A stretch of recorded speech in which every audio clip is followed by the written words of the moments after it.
દુખાવો થાય, માથું દુખે, પેરાસિટામોલ લ્યો. લઈશું એ તો એની કંઈ જરૂર નથી.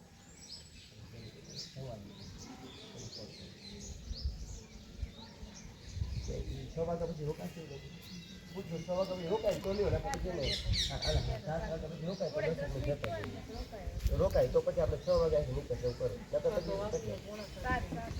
હા સારું. તો મતલબ પેરાસિટામોલનો આપણે એટલો બધો ઉપયોગ તમને ખબર છે બેન લાગી ગયો કેટલી બધી દવાઓ કે પેરાસિટામોલ ન લેવી જોઈએ. હવે એનું તમને સમાધાન આપણે હાવ સિમ્પલ છે, હાવ સિમ્પલ અને સરળ છે. દાખલા તરીકે માથું દુખે છે અને શું કરીએ આપણે પહેલાં ટીકડી ગોતી, ક્યાં ગઈ ટીકડી, ક્યાં ખાતા મૂકી. હવે વગર એ ટીકડી વગર તમે સ્વસ્થ રહી શકો છો અને એ પણ તાત્કાલિક ઓન ધ સ્પોટ. તો યોગ 5 સમાધાન છે એક્યુપ્રેશરની અંદર અને મુદ્રાની અંદર.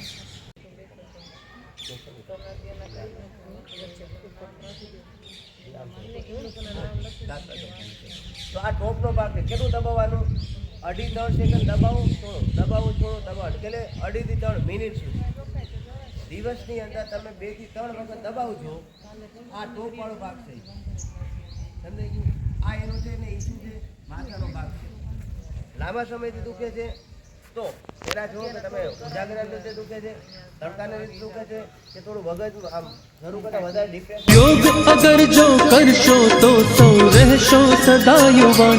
હવે તો બસ એક જ વાર યોગમય બન ગુજરાત. હવે તો બસ એક જ વાર યોગમય બન ગુજરાત. અનન્ય ચેતા સતતમ યોમ સ્મરતિ નિત્યશઃ. સત્યાહમ સુલભઃ પાર્થ નિત્યયુક્તસ્ય યોગિનઃ.